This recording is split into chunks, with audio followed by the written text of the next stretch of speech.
Vous écoutez Que du foot avec Noah sur Radio de la Save.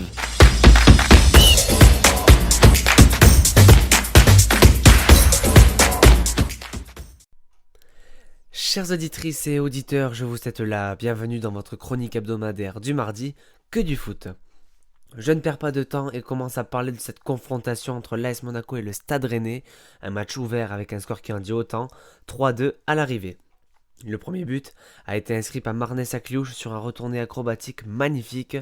Le deuxième but du match est celui de l'égalisation rennaise de Mamadou Najida qui marque son premier but dans l'élite.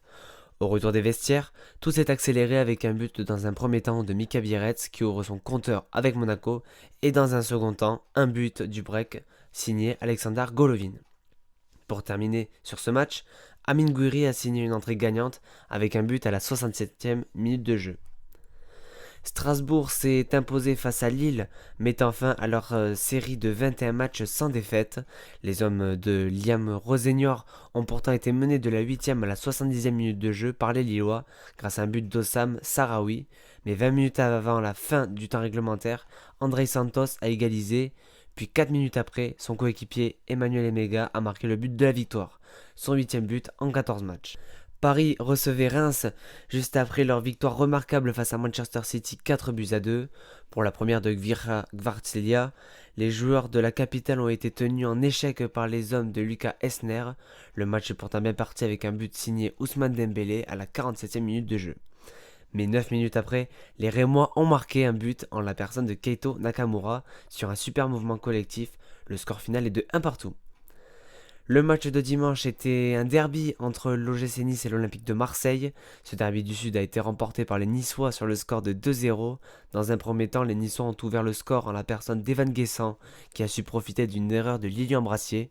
Puis dans un second temps, au retour des vestiaires avec un but de Mohamed Ali Chaud, marqué à la 51e minute de jeu. Un troisième revers de suite pour les Marseillais. Tout de suite, le petit point classement de la Ligue 1 McDonald's.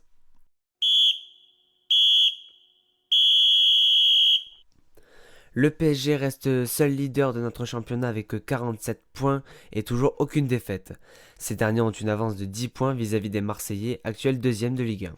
Pour finir, les troisièmes sont l'AS Monaco avec un total de 34 points. Le bas de tableau a évolué avec le Havre qui est désormais dernier de Ligue 1.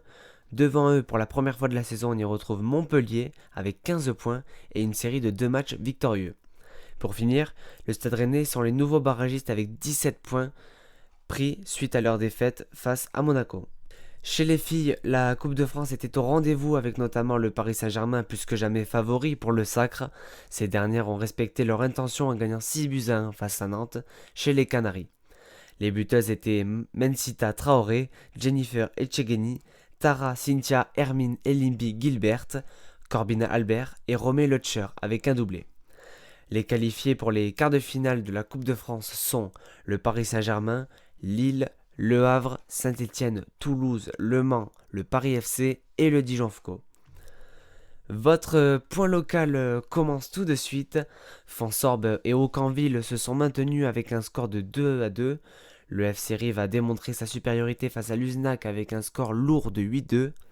L'Union Saint-Jean s'est imposée face à Balma 3-1. Toulouse Métropole est parti d'effet de Revel avec un score de 2-1 en faveur de Revel. Et Muret s'est imposé sur la plus courte des démarches face à Bretenoux, 1-0. Les filles du TFC ont éliminé Fleury au tir au but à l'issue d'un match fou. En effet, les Toulousaines ont mené dans un premier temps grâce à Mimiti Bironien, mais se sont fait passer devant à 3 reprises, les laissant avec 2 buts de retard. Ces dernières ne se sont pas relâchées et ont su inverser la tendance, en marquant 2 buts grâce à Nivin Ali Abdallah et Tatiana Solané.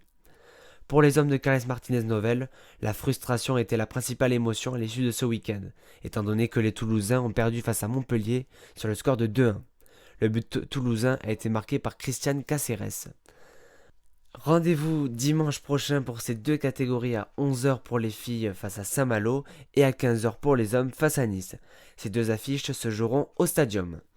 Chers auditeurs et auditrices, je vous remercie pour votre écoute et vous dis à mardi prochain pour de nouvelles actus foot. Ciao. Vous écoutez Que du foot avec Noah sur Radio de la Save.